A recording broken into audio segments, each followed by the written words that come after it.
The broadcast is now starting. All attendees are in listen-only mode. Hello and welcome to the NYRA Bets handicapping session about the Belmont Fall Meet and specifically the Belmont opening day card. I'm your host, Peter Thomas Fornatale. Happy to be back with you, still recovering from the end of Saratoga and all the sadness that goes with that. But on the positive side, we do have a lot of great racing to look forward to, and none that I'm looking forward to any more than the Belmont Fall Meet, an opportunity to take all the notes and all the observations we made during the 6.5 weeks of Saratoga and hopefully consolidate our gains by coming up with a few winners. I'm joined today by two panelists you already know and love if you follow the NYRA circuit, because they're both making observations on a daily basis on the NYRA tracks that any serious horse player is going to want to pay attention to. First off, we have the New York handicapper from Daily Racing Form, Mike Beer. Mike, how are you doing today? Oh, I'm good, Pete. Thanks for inviting me back on the webinar, and looking forward to getting this Belmont Fall Meet started. It's always sad when Saratoga ends. It's funny because it's sad for me at the beginning, and then I'm so happy usually to get out of there because I'm usually totally run down by the time the meet's over. And that only lasts for a few hours. By the time I get back downstate, I can't wait to get back up to Saratoga again. Well, we've got a little while to wait on that one, but fortunately the salve of the Belmont meeting to help see us through. I also want to introduce tonight the Timeform U.S. analyst, David Aragona. David, welcome back to the Daily Racing Form handicapping sessions. How are you doing tonight? Doing pretty good. I think I'm almost recovered from a long Saratoga meet. Saratoga kind of feels like a marathon sometimes. Like when you get into the end, you see that finish line, but those last few cards can be kind of a blur. There's just so much going on. But it's going to be good to look back, and hopefully we can find some opportunities to bet back at Belmont. All right, well, maybe we'll start there, actually, David. In general, are there any particular types of horses that you're looking forward to betting on when the horses come back to Belmont? Or is it all, as I believe it is for Mike, more on a case-by-case basis, looking for some specific runners? This Saratoga meet was fairly unique in that you saw some really pronounced track biases on multiple days throughout the meet on both the dirt and the turf. The dirt biases were mostly inside. Some might call them speed biases, but I think they were primarily rail biases. And you saw those pop up more so early on in the meet, but a few days later on as well. And then also the turf races, especially towards the end of the meet when they took the rails down on both turf courses for a while, but especially the Mellon turf course where the rails were down for the last couple of weeks of the meet. It just seemed like horses that were right down on top of the hedge or right on top of the rail seemed to have a huge advantage in those races. Often those were the speed horses, but we did see horses closing up the rail, and certain riders had the horses to save ground and were able to make the right moves and then come up the rail. But you really want to pay attention to the trips in those races because horses that were 2 to 3 wide, not even necessarily around the turns, just were off the hedge, seemed to really be at a disadvantage. So I think it almost feels like the Intertrack at Aqueduct a little bit, moving on to Belmont, because you just saw so many weird results in Saratoga that were so influenced by the track surface. Mike, I mentioned before, you take these things more on a case-by-case basis. How about I'll ask it to you this way? Are there any specific horses they're licking your chops who ran at Saratoga that you're just waiting for the opportunity to bet back at Belmont? And failing that, are there any sort of more general things you're looking for horses who are going to be competing downstate and who've made the trip down from the spot? I'm sure that there are some horses that will pop up in my notes here in the next week or so as they come back off of trips they had at Saratoga that I'll notice. I don't have any names off the top of my head for anybody, but there are certainly going to be horses popping up in the notes. And I'll just, as you point out, I try and take it a little bit more case by case. I don't want to get too caught up in different configurations of the tracks, although they are different. And I'll just sort of echo what David just said, because this was a unique Saratoga meet in that Saratoga is generally a pretty fair track. I mean, you don't tend to have, I feel like every year, especially the last maybe 3 meets, there's been almost no rain up there. And so there's been a lot of that, later part of the meet, turf courses getting pretty hard and speed doing pretty well. It was more pronounced this year even than last year. And as David mentioned, when the rails came down, that changed things a lot. And I just can't remember another Saratoga meet where there were as many biased days on the main track. It feels like it doesn't happen that often at Saratoga, but it happened this year. It sure did. That inside was definitely worth something, and some days on the lead seem to be worth a little something extra. And I would imagine in the analyses that both of you write that will be available in the coming weeks on drf.com, you'll be pointing out plenty of those runners. I encourage folks to check that out. Before we dive into the specifics of the card, I mentioned up top that our sponsor tonight is NYRA Bets, and I want to let folks know that you can bet on any track from anywhere at any time by opening a NYRA Bets wagering account. Sign up today, and you can get a $100 new member sign-up bonus. Use promo code DRF100 to qualify. Getting the $100 is easy. Simply bet 100 within 14 days of registration, and you'll get 100. That's it. NYRA Bets is available to horse players nationwide, so go to nyrabets.com and enter promo code DRF100 to instantly qualify for the Bet 100, Get 100 sign-up promotion. NYRABets.com, racing's best play. And with that, gentlemen, let's turn our attention to this Friday card at Belmont. Things kick off a little later than they did upstate. The first race goes at 1:30. It is a maiden 40 on the turf, a turf sprint of 6 furlongs. Mike Beer, let's start with you. How did you see this one? You have any strong opinions in our first race back downstate at Belmont? I think this first race is a lot like the way I feel about most of the card, and it's David and I had a chance to talk, very quickly before we came on, and I mentioned to him this card is a lot more about horses who I don't like than it is about horses that I do like, and sometimes that's fine with me. And this first race is a pretty good example of that. The morning line favorite is the 4 Conquest Luck and Love. She's all yours if you want her as the favorite. That's not the kind of horse I would ever bet. She's 0 for 12. She's lost 9 times as the favorite, including her last 2 starts. The most recent one where they switched her to Jason Service and he ran her at this distance. She got a perfect trip, and she was second best again. Even though she got wired in there, she never even made it close. I didn't see any real improvement for Service, even though that's, sort of his calling card. So, I just didn't really want her in this race. She's 5-2 morning line. Run Blondie Run can win for Mott. She's dropping. They're going to try and sprint her now. Maybe that will work for her. I don't know. I like her a little more than Conquest Luck and Love, but I don't like her that much more. Although she's probably one that I'll want to use. I just felt like this was a good race to sort of maybe look around and try and come up with a better idea. I didn't hate the first-time starter, Julia's Pride. Even though there's not a ton of turf pedigree, it's more dirt, but she's got turf on the face of it, and I like her trainer. But she's part of a couple entry. I don't know. It set me looking around. I'm going to give the 10 More Than Treasure one more chance on turf. Her only turf start so far was not a good effort. She didn't really do that much running in that race, but she was also in a field that's just way better than this. She was off of a long layoff in that race. She never could make the front after just sort of giving brief chase in there.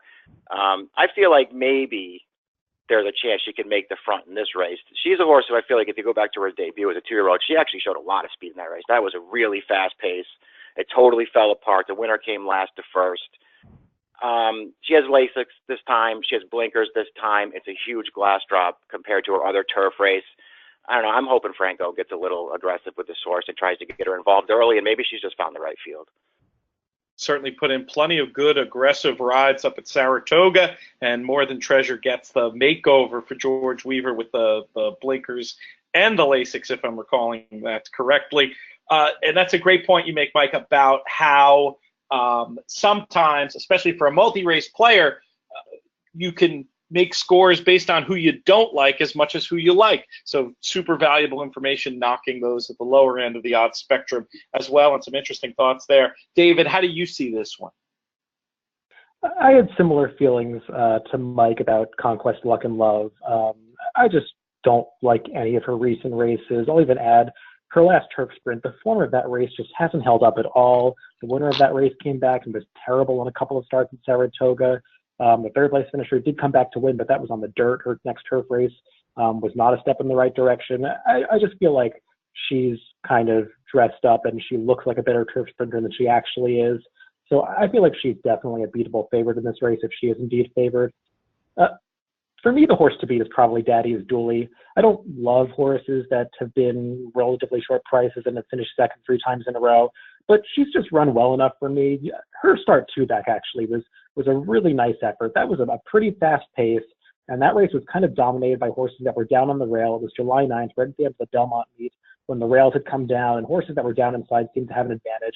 She was stalking 2 to 3 wide throughout, and I just thought she was one of the horses that was involved in the pace that was kind of falling apart, that was still around at the finish. She just ran into a better horse at Saratoga last time, a really live chasing service horse. And I like this claim by Robertino Diodoro. I know his turf sprint claims aren't fantastic. I looked at the formulator stats. I think he's just 1 for 20 over the past 5 years. But he's had a couple long shots finish second off the claim, so I feel like that stat's a little misleading.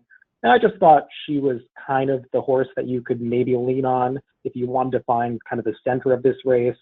I didn't love Run Blondie Run. I guess she's the kind of horse you have to use turning back. Mata's okay with his turnbacks on the turf. I just kind of wanted to look elsewhere at some wackier horses. I was actually a little more interested in the other half of the entry, Buy for Less, who's coupled with that first-time starter Julia's Pride. Buy for Less actually has a big turf pedigree on the dam side. The dam was a 3-time turf winner, a stakes winner.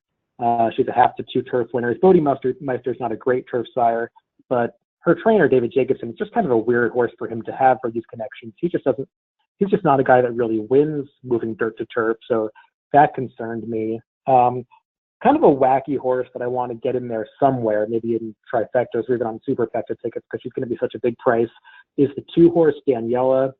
Her best turf race was probably her 6 furlong race at Laurel. I know it was a pretty bad field, but she faced better horses in her next 2 starts. And I do want to point out an error in the chart in her last race. It says that she finished 9th by 11.5 lengths. If you actually watch the race, there's a big error in the chart. It says there were 7 lengths between the 8th and 9th finishers. It was actually ahead. So her correct finish in that race is actually 9th by 4.5 lengths. That's just something to note. The speed figure would actually be much higher.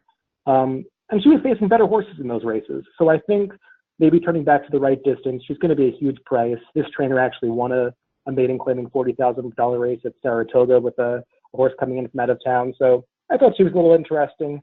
I tried to get her in there with Daddy's Dooley and maybe a couple other long shots. That's a great catch on that note on the chart. Good stuff there. Let's move on to race 2, and David, we'll keep it with you. We're going to the dirt for this one. A mile for fillies, 16,000 N2L. What did you come up with? I guess the horse to beat in this race is Irish, the 6-horse. There was nothing wrong with her maiden score at Saratoga last time. It was not the best field, but she beat them the right way, winning off by almost 6 lengths. Got a respectable speed figure. Steve Asmussen can certainly win these races. I kind of preferred her to the other horse I was going to take money in here, Talk Until Midnight, who just seems like she's gone in the wrong direction. I don't really like this drop down for Linda Rice. I know she has okay numbers doing this.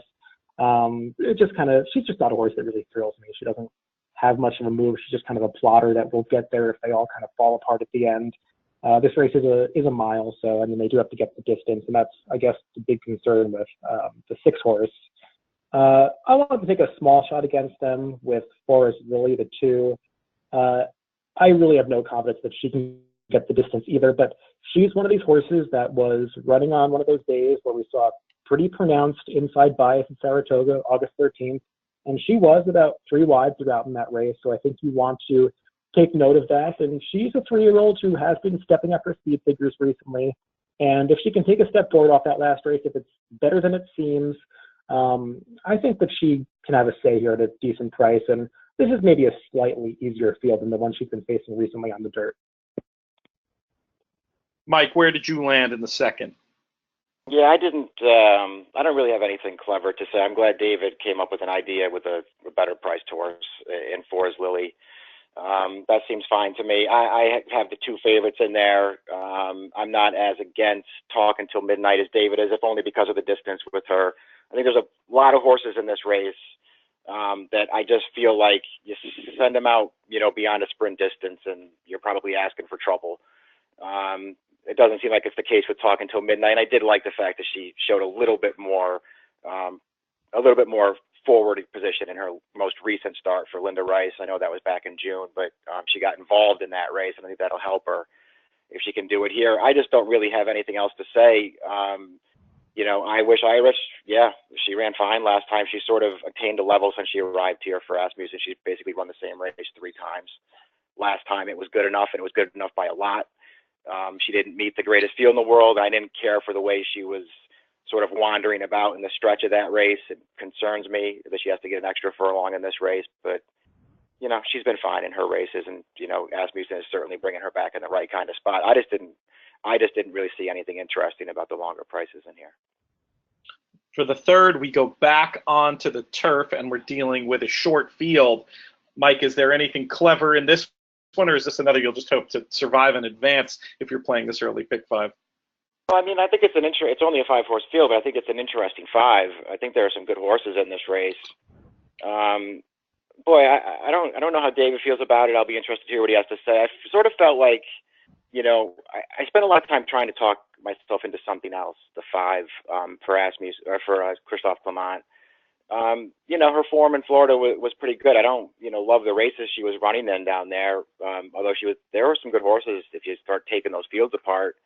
And she was pretty good in those races. She was improved, even though she wasn't winning too many of them. I don't know. I feel like she was getting better over the summer. And I don't, her first start up here at Saratoga over that yielding course where she was involved early, I don't know. I think that was a fine performance for her. And she's in a position here in the third race where the 2 horses that I think she really has to beat, the 3 Azalea and the 4 Penjade, I mean, they're both basically, sort of one-run closers. She might wind up having the best of it in here. I do happen to think Penjade's been very good in her 2 starts this year. She was a little disappointing last year for Chad Brown. I don't think it's as disappointing as maybe it will look when you see she's got all these, second place finishes and she comes close and doesn't get up. I don't think it's as disappointing as it looks. But still, so there were races she could have won and didn't win. And that hasn't been the case this year. She's run really well in her last 2 starts. So I think she is the horse to beat. I happen to have a thing for Azalea for Shug. I'm hoping that she shows this year towards the end of the year and maybe, continue on past that she's pretty good. I really like the races. If you just look at her running lines, her 4 starts over here, 1 win in 3 races where she's basically nowhere. I don't think those 3 running lines, any one of the 3 are as bad as they look on paper. And I thought she was really good when she won at Aqueduct back in November. I like her. I don't know if this is the right spot, but she's certainly a horse to keep an eye on in this race. I don't know. Beyond that, I probably should have, spent a little more time trying to make something else in this race because she's maybe just found the right spot. But I don't know. I think the 3 and the 4 just might be better than she is. David, how do you see this one? I think there are 4 really interesting contenders in this race. I don't really get Kinsley Kisses, who doesn't have a lot of turf pedigree. I guess she's the lone speed. I just don't like these kind of surface switches for this barn. I kind of feel the same way as Mike about something else. I wanted to like her. I want to give her an excuse for that yielding turf course last time. I think that was the 4-star Dave card when that was run, and that race, that turf course, it's labeled yielding. It was just a total bog, and some horses just totally weren't handling it. I wish I liked her prior races a little bit more, but she's okay, I guess. Penjade is probably the horse to beat. She's kind of funny because last time was really the time to have her when she had run much better than it seems in her prior start at Belmont. And, the speed figure came back kind of low, but she actually ran well that day against a weaker field. And then last time, I know she beat a nice field, and Browse is a good horse, but Browse was so much better than her that day, doing all the dirty work up in the front end through a pretty solid fractions over the Saratoga turf course going a mile. And Penjade was just kind of the one that sat back, and she ran well to win, but the race did kind of fall into her lap that day.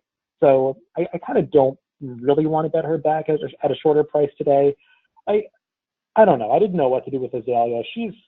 I don't know. I don't really agree with Mike about her Aqueduct race in November. I thought that was a race where Enchanteresse actually clipped heels going into the far turn, and she caused this chain reaction of horses getting in trouble. Azalea did the jockey almost came out of the stirrups, and he had to steady her pretty hard, but I thought her main rivals in that race actually had a lot more trouble because they got spun out into the 6 or 7 path on the turn at Aqueduct, which you just you just can't do on that turf course. So Azalea saved ground on the rail, and I thought she kind of lucked into that victory. Her European form is fantastic. I just feel like she hasn't attained that level in her U.S. races. So I'm kind of hesitant to take her. I ended up landing on Chanteresse on the rail. She's one of these horses that just, you could tell from the first quarter mile, she just hated that turf course in Saratoga last time. The same race as something else in that boggy course. She just couldn't get over it. Her prior race at Delaware I thought was fine. Boreal is a nice grab motion horse who came back and I think was a good third in the stakes out of town in her next start. There are actually some nice horses in that race. It got a big speed figure, but it seems like it's held up. And she just seems like a horse that's really found herself at age 5. I think this is the right distance for her. She's going to get a trip just kind of stalking Kingsley Kisses. And maybe she'd get a little ignored in the wagering and she was going to be the best price that I could take. Race 4 starts the pick 6. We're back on the turf, a mile on the Widener, 40,000 N2L claimers. David, your thoughts on how we might get this pick 6 started off on the right foot? So you've got a bunch of horses coming out of that August 14th race at Saratoga. Mascarello definitely ran the best race that day. And I think if you're a Pete's side effort, he's going to be pretty tough to beat in here. That was, we didn't see too many really fast paces at Saratoga on the turf going 2 turns, but that race was one of them. The pace just completely melted down. Mascarello was actually pretty close to it throughout and got run down by a horse that came from out of the clouds. So if Mascarello runs that race back, I think he's going to be tough. The problem is he's Mascarello when he's 1 for 20. He just doesn't win that often. So I don't want to take that sort of price on him. The other horse coming out of that race that's kind of interesting is New Jersey John, who is actually closer to the pace than Mascarello. It's just, I don't know if he really wants to go this far. He kind of got tired at the end of that race. I wish he had another route race that made me like him more. Shamcat's going to take money. I see he's the morning line favorite. I guess he's been facing tougher horses at the starter allowance level. It's just, I don't know. I never thought he was that good, and I feel like his speed figures make him seem like a better horse than he actually is. So I kind of wanted to beat him. In this race, I just have to bet nuts for bolts. I liked him last time, and he just got the wrong trip once again. You have to watch both his races at Saratoga because they're both just much better efforts than I see him. He got left at the gate 2 back his first start off a layoff and just was never in position. And then last time, it was when the rails were down, and he just couldn't save ground at any point. He was 3 wide all the way, which you just really can't do on that turf course. He got spun out even farther coming into the top of the stretch. And he's just, if you go back to his race at Belmont on May 12th, if he runs that race back, I mean, even Mascarello is going to be in trouble because he was second to Black Tide that day, kind of ran down that horse that ran off. That was Black Tide in that race. And I just thought he held on well over a pretty decent field. And, maybe he's not in good form and the layoff is a concern that he had from May to August. But I just feel like we haven't seen his best effort yet. And if he's going to show up, it'd be today and he'll be a decent price. Some interesting thoughts there indeed. Mike Beer, where are you with race 4? I think I share some of those same opinions. I mean, Mascarello's last race was fine. I don't really want to bet him. His race 2 starts back. His last race, as good as it was, near a fast pace, he had no excuse in his race prior to that at April at Aqueduct. I mean, he was in control of a pace that wasn't that fast. He still got beat. He's not my kind of horse. I wanted to pick nuts for bolts on top. To me, I don't know. I liked him more last time, I think, than I do this time. I know they're coming back quickly with him. Maybe that's a good sign. Certainly dropping him, back down to this level's good for him. I think this is what he needs. I don't know. I could go either way on him. We'll see what price he is. I feel like he probably should be a halfway decent price in here. I'll use him. And I'm gonna say I feel the same way about Shamcat as David does. I mean, he's fine. He can win, and I think he'll probably wind up getting a really good trip in this race. I don't know. I don't love any one of his races, though. I mean, I think he's fine. Maybe he's the horse to beat. I don't love him. I am giving New Jersey John another chance in this race, for all the reasons David mentioned. Not only was he, really close to that fast pace last time, but he was also, with Lozcano leaving for position from the outside post in that race, he was spun, about 4 wide through the first turn before he got close to the pace. I don't like the way he finished either, but I'll give him an excuse for getting a little tired in that race. Considering the trip that he got, and his only other turf race, I know it was 7/8, it's not a mile, but he didn't get a particularly good ride in that race. I didn't think either. I think he was after a good start. I thought he was rated and taken way too far away from that pace, giving up way too much position, and he ran out at the end of that race. So I actually feel like this is a horse who's maybe improved on the turf, and now he moves to an inside post. Maybe they can save a little ground with him, get him forward, save a little ground this time, and maybe he's in the right spot today, because there are just too many other horses in here that I don't want to bet. Race 5 starts the Grand Slam. The babies take center stage. In this case, 2-year-old fillies, state-bred fillies, at that, going 6 furlongs on the dirt. Mike, how do you see this one from a couple days out? Well, there's, I think a pretty clear horse to beat in here, and in the 7, Miss Imposi. I mean, she ran really well first time. I know it was a muddy track. You have to be concerned, when these horses show up and run over a wet track first time out, and wonder if that's what moved them up. But it wasn't, one of those, super wet sealed tracks. It was listed muddy, but it was harrowed, and, she ran well. The pace was fast. She was 3 wide after it the entire way. She got the best of it. She had a stretch lead, and, she got run down by a closer, and by a closer who's really well bred for Charlie Baker, and who actually looks pretty good and draws some smile. So I thought she ran well. Now she'll add Lasix, and she's just way the horse to beat in here. And, so to me, it was either her or it was, one of the first-time starters, if you could get yourself interested in one of those. And I couldn't really. The firster that I like most is the 10. She's delightful. It's Bruce Brown. He doesn't win with first-time starters, according to Formulator, 4 for his last 109 with first-time starters over the past 5 years. So it's not his thing, but this horse has a nice pedigree. And it looks to me like, whether this means anything or not, that, but maybe somebody else was getting this horse ready for his debut. This horse was still down at Gulfstream as of July 30th. So, maybe that's a good sign for this horse. Now Bruce has it. It seems like he's kept this horse training pretty forwardly over the past month or so. I don't know. I think that's a pretty interesting first-time starter, whether she wins or loses first time out. Yeah, what a great win early pedigree, really, with Mission Impassable having some success. And you can see right there in the closer look on your screen some of the stats about the dam. Very, very much of a win early situation, and maybe one that would make you look past that the Brown mark. I mean, he probably hasn't had many with this kind of pedigree going first out. Very good point. David, do you think this one goes through the favorite as well, or are you looking to spread out here a bit? Yeah, I kind of echo Mike's sentiments that it's either Miss Imposi or one of the first-time starters in this race.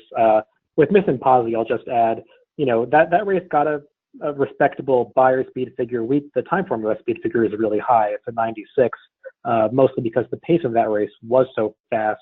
And you actually look, the third place finisher Under Suspicion, who was also part of that fast pace, she actually came back and ran next time and repeated her time formula speed figure and improved her Beyer speed figure next time. So that just validates the strength of that race, I think, and kind of gives me confidence that Miss Imposi is going to come back and turn out to be a decent horse and probably beat this field. But there are some interesting firsters with pedigrees. I definitely looked at the one Mike mentioned. The dam of that horse was a nice sprint pedigree. The other ones that I want to look at is Brian Lynch's firster to the inside, Flatliner. She's out of a dam that produced Married to the Music, who was a really fast New York bred sprinter. She worked 10-3 at the Fasig-Tipton sale. So, it seems like that one might be able to run. Didn't love that they worked her twice on the turf. That seemed a little suspicious to me, maybe a bad sign for this barn. But she's one to maybe include. I also wanted to look at My Lightning Strike, 3-horse for Bruce Levine. He doesn't start that many firsters, but he certainly can win with one. There's real pedigree in the second family, but maybe more route pedigree. The dam's a half to Organizer and Dr. V's Magic, who both won the Empire Classic. That's going 9 furlongs. And the other firster, maybe the one that I'm most interested in, is Lady Camille, the 6-horse. Nick Essler doesn't have recent stats with firsters, but he can certainly win with a young horse. And this one's a half to Dr. Shade and Esther the Queen. We're both pretty fast New York bred sprinters on dirt and turf. So that's the one that I thought maybe was going to be most precocious, and I guess I'll use her with the favorite. Before we get to the late pick 4, I want to bring in a quick word from our sponsor, NYRA Bets, about the 1 million point hit and split on opening day. NYRA Bets members have the opportunity to win more every time they bet. go to NYRABets.com and check out the promotional calendar. There's something new for horse players every single day. And for this Friday, celebrate opening day on NYRA Bets with a 1 million point late pick 4 hit and split. Just hit the late pick 4 at Belmont, and you'll instantly qualify to split 1 million points. For further details, visit NYRABets.com. Speaking of this pick 4, it starts with a 32 claimer, 6 furlongs on the dirt, some real bread and butter stuff. David, how did you see it? This is probably the one race on the card that I really had no opinion about. I guess the two horses that are going to take the most money are the two big drop downs, Story to Tell and Chivarelli. I don't think these drops are great signs with either horse. Chivarelli just seems like he's gone off form, and David Jacobson probably made a bad claim with this horse last time where he really just showed absolutely nothing. And Jacobson's the kind of guy that's not afraid to just drop these horses and hope somebody takes them off his hands, after he doesn't show that much in his prior race. And, even his not so good effort might be able to beat this field. I just didn't want him at a very short price, and we'll see if his stablemate stays in or if his stablemate is the one that actually runs or if they both run. But I just thought the entry was probably not going to offer much value here. Story to Tell, I don't know. He was in great form over the winter for Rudy, and ever since he got off the inner track, it just seems like he hasn't been able to recapture his prior form. I know he's facing tougher horses as prior starts. I just haven't loved those races, and it seems like he's lost his early speed, which is always a bad sign. So I feel like both of these are beatable. The obvious horse to kind of use against them is Monty Man on the outside off his last effort. It's just, I don't know what to do with this horse because he had never shown that kind of form before in any of his starts, and kind of out of nowhere for Steve Askerson, who had him for about 5 races at that point, he just jumps up and runs this gigantic speed figure, beats Pirolone, who came back and actually ran a faster figure in his next win. So, I mean, that kind of validates the strength of that race. And if he runs that speed figure back in this start, I guess he's got a chance to win. I mean, he probably will win. It's just, do you trust him now off the claim by Chad Summers? He's not going to be that short of a price, so I think you have to use him, but I'm kind of wary of him as well. The other horse that I guess maybe I'll take him, I'm not really sure yet, is Tale of E Dubai, the 2-horse getting claimed by Michelle Nevin.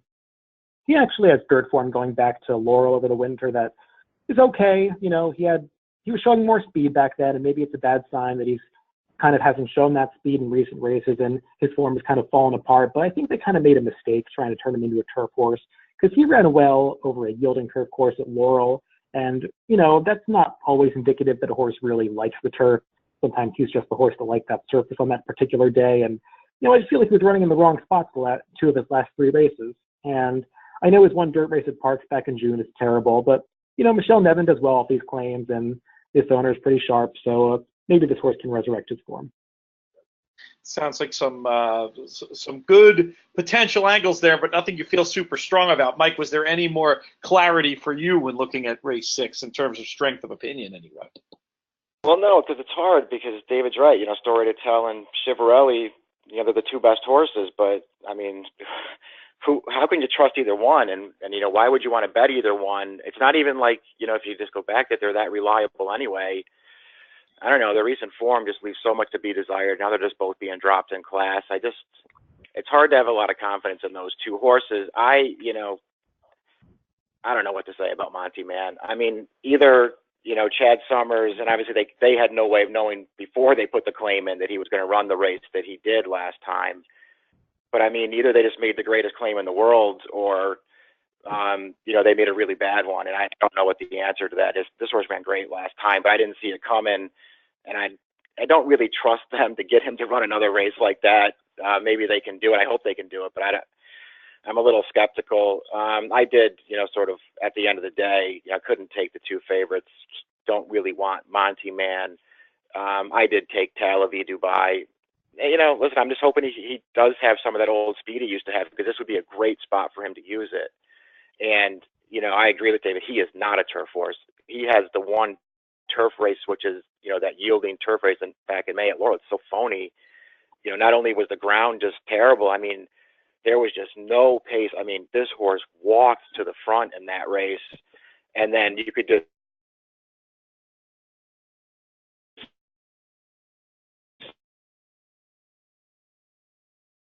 see everybody trying to catch them through the stretch, but they will. Michelle Nevenoff to claim. I think maybe they made a good one here for a horse who's been running on the wrong surface lately, and I don't see a ton of pace in this race, and I hope Franco just sends him and tries to wire this field. So it seems like a sensible idea in a field that has plenty of question marks. Let's move on to race 7.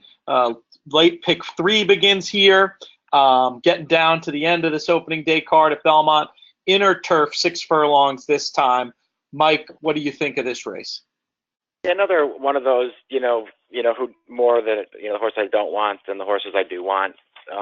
The list of those horses I don't want begin with the 2 Linda Rice horses. They'll probably both take some money in here. Barrier to entry, the 6. Start with Silver on the outside, the 10. I don't want either one of these 2 horses. I don't like the form that either one of them are in. It was nice to see Barrier to entry, sort of rebound. I mean, his loss 2 starts back was just so awful over this turf course at this distance that, that was it for me. I didn't need to see any more from him. And, listen, to me, it was more of the same last time. He had a shot at it. He was never catching that horse to get up in there. And I just don't like that July 15th race from Belmont overall. I just don't like the race. I don't like the way this horse ran. I don't like the way Start with Silver ran. And then he came back at Saratoga, and he was second best again. She's just a horse who hasn't panned out at all. Start with Silver. She got off to a really good start to her career, I thought, and she hasn't panned out. And so I just don't want either one of those 2 horses.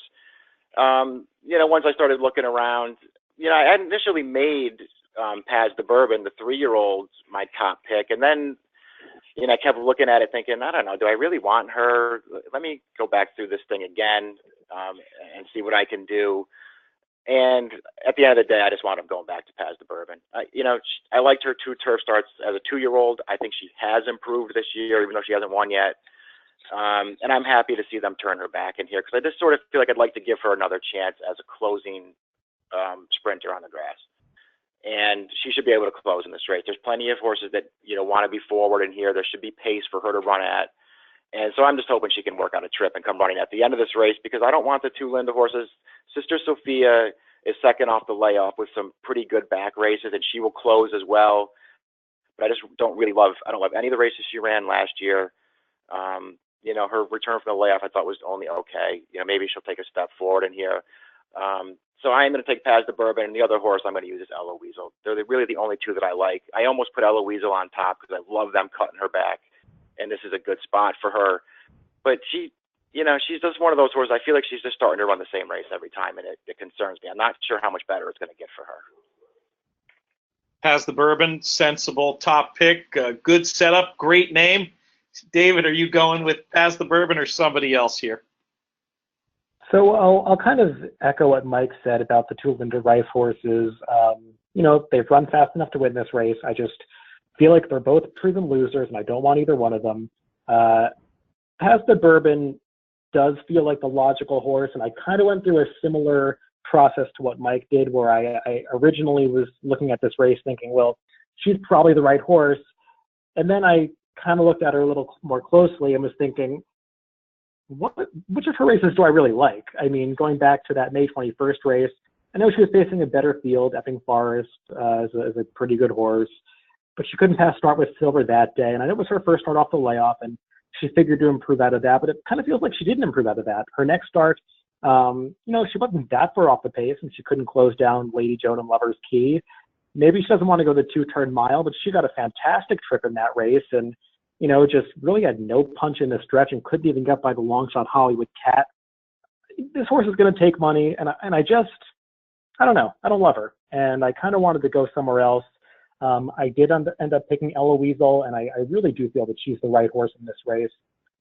6 furlongs is the right distance for her, and she's just the kind of horse that has been in the wrong spots too often. She doesn't want to go past 7 furlongs, and she's done that in 2 of her past 4 races. You look at the 2 7-furlong races, and they're both pretty nice efforts. The first start off the layoff back in June, I thought she ran fine behind Over Negotiate, who was in good form back then. Then her next start, she was behind Cherry Lodge and Rubelinda. Rubelinda is probably going to be the horse to beat, or definitely is the horse to beat in the stakes race on Friday. So, I just feel like her sprint races give her a big shot here. She's going to be a price, and for me, she's just the right horse to take as the long shot. I gave a long look to Sister Sophia as well. I do think it's important with her to pay attention to the barns that she's been in since she got taken away from Lisa Lewis, because she really had run some good races for Lisa Lewis, and she really hadn't run another good race until she got this trainer's barn last time out in August at Saratoga. That race, it wasn't spectacular, but I feel like it was a little bit better than it looks because, while Fire Key wasn't necessarily on the lead in that race, she was chasing two horses that really had no chance. So it's kind of like Fire Key was just walking on the lead, and the closers really didn't have a chance to get into that race. So I feel like Sister Sophia could take a step forward off of that. It's just she has no speed, and I hate taking horses that have to come from so far back in these 6-furlong sprint races. So I'll use her somewhere, but I feel like you want to pick somebody else on top. Kind of the really wacky horse that I want to use, probably more underneath, is Special Dividend, the one horse. I know these connections have terrible stats moving horses to turf, but I feel like this is kind of a weird situation where this filly just never had a chance to get on turf at any point in her career based on where she was racing and the times of years that she was racing. She actually has a big turf pedigree by Girolamo, who's turned out to be a fine turf sire. She's a half to Spring Folly, who was certainly a turf horse. I think she was second to that stakes winner Lover's Key in an allowance race at Belmont back in the springtime. And Special Dividend really stepped up her game over the winter at Aqueduct. And I like that they actually gave her a turf work back as her first work since that layoff back in June. Then she worked on turf again at Saratoga. It just seems like they really want to get her on turf now. And if she can translate that form to turf, she's got a little bit of speed, and maybe she can work out a good trip from the inside. It's a little bit of a guess, but I feel like she's one that's just going to be a huge price because there are so many other horses in this race that are going to take money. And, if she finishes even third, she's going to make the trifecta huge. 20-1 on the morning line, and with that turf work being a good sign, I definitely see where you're going with that. Race 8, you mentioned a little bit there, David, when talking about Rubelinda. We stay at turf sprinting here, but we're now dealing with a $100,000 stake for 3-year-olds. Is Rubelinda, you mentioned Rubelinda's the horse to beat. Is she the horse to bet? That's kind of a tough question to answer because I do think she is a very likely winner of this race. At the same time, I feel like she's a horrendous bet in this race because it seems like all of these Frankels just take a huge amount of money, and especially her after her visually impressive debut. And it seems like the whole world saw the trouble that she had at the start and the way she just mowed those horses down in the stretch. I mean, don't get me wrong, her debut was a spectacular effort, and horses have come back out of that race to really kind of, affirm that she ran so well. I mean, Vigor, the third place finisher, came back and broke her maiden impressively, and then ran a huge race against Allowance Company the next time after that. She would actually have a right to be in this race if she weren't coming off short rest. And then, Rubelinda's last race, people are saying, I've heard people say that she had a ton of trouble at that race. I watched the race back, and, Larry Comas made a lot out of not, a little bit, I think, in that race. She was kind of on the rail, and she had to wait for room briefly coming around the far turn, but I thought she kind of got out in the stretch and had her chance, and she was more beaten by dynamics than the trip because the pace was pretty moderate, and Cherry Lodge just kind of was able to kick away in the stretch after kind of getting to walk on the lead. So Rubelinda's a better horse than Cherry Lodge, and she probably would have won that race if there was any pace to run at last time. But I do feel like she kind of regressed off her debut, and not that she has to run a huge race to win here because it's not like there are any superstars in here, but if she is 2-5, 1-5, I feel like that's terrible value on her. So I can't really pick against her, but I do want to be open to other horses, especially if I'm playing multi-race bets. I have no problem with Epping Forest, who's just run well in all of her turf sprints. She proved too back in that 1 mile race that, she's a good horse running against Defiant Honor, who came back and won a minor stakes at Saratoga. But a mile was just probably too far for her, and she cut back last time and lost to Morticia, who's probably the best, or the most accomplished turf sprinter on the East Coast right now. That's the 3-year-old filly. And, if she gets any pace to close into here, I feel like Epping Forest is a perfectly viable winner, and she's just going to offer much better value than Rubelinda. Maybe I should pick her on top, actually. I'm talking myself into her. Beyond her, I don't want Adorable Miss, who's got the speed figures, but just hasn't really shown it turf sprinting on turf. And you look at, especially the time formula SPPs, and you see that she's just got blue all over her past performances because she's kind of been stalking slow paces in all of her races. And I just don't want horses that are going to get so outrun, turning back to especially a turf sprint where they seem to really move early on, and she's going to have to close from further back. So for me, that's just a bad sign with Adorable Miss. If there's one other horse to include, I think it's Riley's Choice, who did sprint on dirt early in her career. She seemed to handle the turf when she got on it off a long layoff at Laurel, 2 back, and she's, of course, out of a Breeders' Cup Billionaire turf winner, shared account. So it does seem like turf is her surface. These connections, they just win at a high percentage, it seems like everywhere, no matter the spot. So I want to respect them. And I know she's got to improve, but it feels like she's the kind of horse that really could. So she's not my top pick, but I do want to use her somewhere. So it's mostly for me, Rubelinda and Epping Forest, and maybe a little Riley's Choice. Mike, how do you see the feature? Yeah, it was Riley's Choice for me. I mean, Rubelinda will probably just win. But, I sort of agree with everything David said about her second start. I don't know. She had some trouble in there. She was compromised by the way the race was run. I just don't think that it was necessarily a big improvement upon her debut. And, in her debut, I don't know what happened in there. She was just very green, and she really did run through the stretch.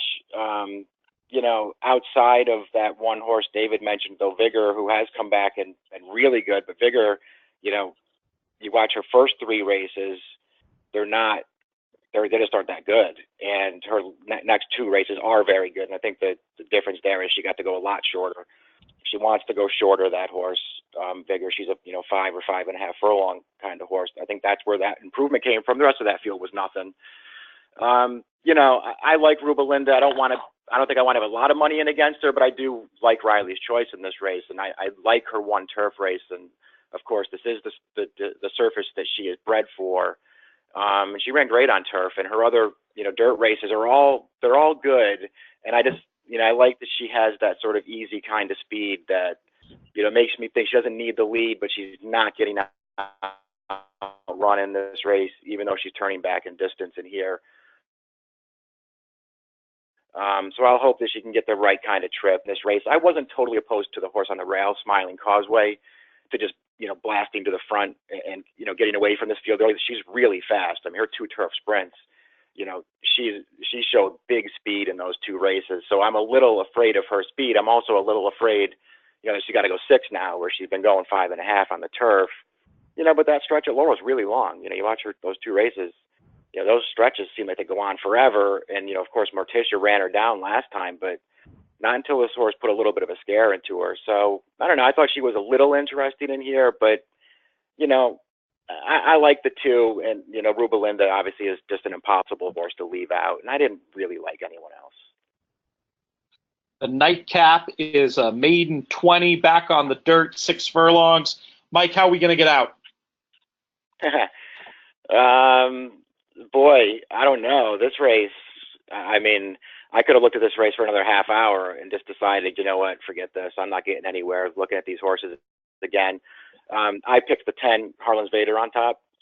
All I'll say about him is, I really only like his 2 races sprinting. One was his debut. He just got totally outrun in that race and then passed a couple of horses late. They cut him back last time. That was a turf race, a cheap turf sprint at Suffolk, but he ran at the end of that race. I think maybe we're looking at a horse here who's just better sprinting. I don't mind them switching turf to dirt. It seems like one of those things Ken McPeak does. He wins with surface switches and making kind of moves like this with horses like this. And I'm hoping that he's found the right field, because when you start going through it, I mean, I can't bet Fast Lane Front, man. He's got races that would, they would just beat this field at the end of last year. Races that will just beat this field, but his last 2 races are just disasters. I'm glad they're putting blinkers on him. He probably needs them. He gets out in his races very badly, and he cost himself any chance, whatever chance he had last time, although I just think he ran a bad race, dropping again. I don't know. I can't take him. Thaddeus is the morning line favorite. All right. I mean, I know that there are ways you can look at Thaddeus, and there are ways it's so easy to make excuses for his races that's all you want to do is make excuses for them. But I'm not making any more excuses for Thaddeus. Maybe he's found the right field and he's got speed. I get why you would like him, but I'm not taking him as the favorite in this race. And to me, it was just really hard to make, viable cases for too many of these horses. I took the McPeak horse on top. I'll maybe use a little of the 3, Beltany. His only dirt sprint came in his debut. He was a little green early in there. He was, sort of 3 and 4 wide chasing that pace before he got tired. Now he's dropping in to face maiden claimers for the first time, and he's turfed the dirt. He's got a little speed. I think there are things to like about him. He's 3-1 morning line. That's not going to help you all that much, but I can see that horse running better in here. I struggled with the race. I took one long shot, and the only shorter price that I really liked was the 3 Beltany. David, your thoughts on the finale? Yeah, I feel like this race is kind of all over the place. I do think you want to note with Thaddeus, as well as Nicholas and me, who's on the rail, that they're coming out of the maiden $20,000 race that is the same level, but that was like a graded stakes race compared to this one. I mean, there were so many drop downs in that field, and that was just a much tougher race than what they're facing here. And I know, like Mike said, you want to make excuses for a horse like Thaddeus, but that is a valid excuse for his last race. Though, having said that, out of that race, I do kind of prefer Nicholas and me, who I feel like is getting an interesting trainer switch to Jeremiah Engelhardt, coming back as a first-time gelding. His debut was, decent enough, and, he just kind of was part of a pace that really fell apart last time, chasing a little bit wide when it seemed like the rail was the place to be.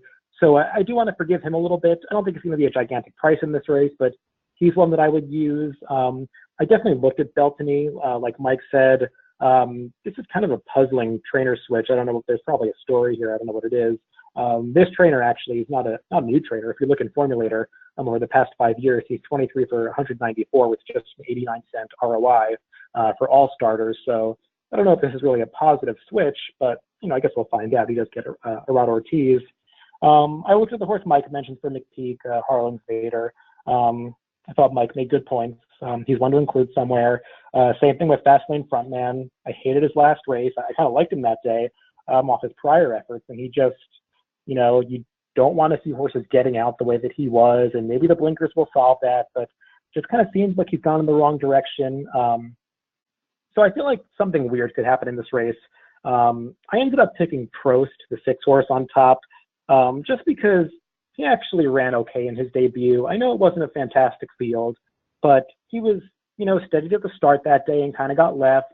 And he really made a middle move into that race, and it doesn't even show it in the running lines. He got within about 2 lengths of the leaders at the top of the stretch before just kind of flattening out at the end. It really felt like he was a horse that didn't know what he was doing for his time out and just got an education. He's obviously had plenty of problems since then. There's a long layoff, and last time, I don't know why they ran a mile and an eighth, but he just doesn't want to go that far. He probably got some fitness out of that race. Now he's coming back in a more appropriate spot, and maybe if there's a little bit of pace, it does seem like there is some speed in this field. It just comes back a little bit, and perhaps he's the right closer, and he's going to be a price. All right, we just have a couple minutes left. I want to do a quick word from the sponsor and then some very quick audience questions that came in along the way. I mentioned before about the $100 bet and get sign-up bonus. Bet on any track from anywhere at any time by opening a NYRA Bets wagering account. Sign up today, and you can get a $100 new member sign-up bonus using the promo code DRF100 to qualify. You simply bet 100 within 14 days, and you get 100. NYRA Bets is available to horse players nationwide. Go to NYRA Bets, enter that promo code DRF100. NYRA Bets, racing's best play. Here's a question that came in from Jim. He says, I've heard so much lately about track bias and its impact on dirt and turf races. Historically, at Belmont, has there been any known bias on either one of the surfaces? Mike, what's your general read on that? Are there any biases you look for at Belmont? No, certainly not historically. I don't think. I think it maybe has a reputation as a track where, you know, you want to sort of be outside. It has the big sweeping turns, and you know, it's sort of famous for that, you know, big wide move that you can make from off the pace in those races. And you know, certainly the way it's laid out lends itself to that. But that's not. There's no track bias necessarily at Belmont Park on a day-to-day basis that you need to be aware of. It's, to me, it's always one of those things that you just want to pay really close attention to. And if you think you're on to one where you can take advantage of it, great. But you know, otherwise, you know, you got to try and play it straight and play by the horses. If you notice a track bias, you think you can take advantage of that. You know, it's to your advantage, obviously. But I don't think you want to go into a Belmont thinking the track's going to play any sense. I'd say very often the dirt course plays more fair than the average course, because it does seem like on a lot of days anyway, you can make a move 3 or 4 wide as well as on the rail. David, anything to add about track biases you sometimes see at Belmont, or should we move on to our final question? Yeah, I wouldn't say historically there's been any bias at Belmont. I remember about 3 years ago, there was an inside speed bias at the Belmont Fall Meet, like right when we got back from Saratoga, that lasted for almost a month. It was kind of remarkable in how long it lasted and how unusual that is at Belmont. But I haven't really seen that in seasons since then. And like you guys said, you know, Belmont is a place where you can make those wide moves and you don't see that many trips on the dirt because horses, you know, can go wide and don't always have to save ground.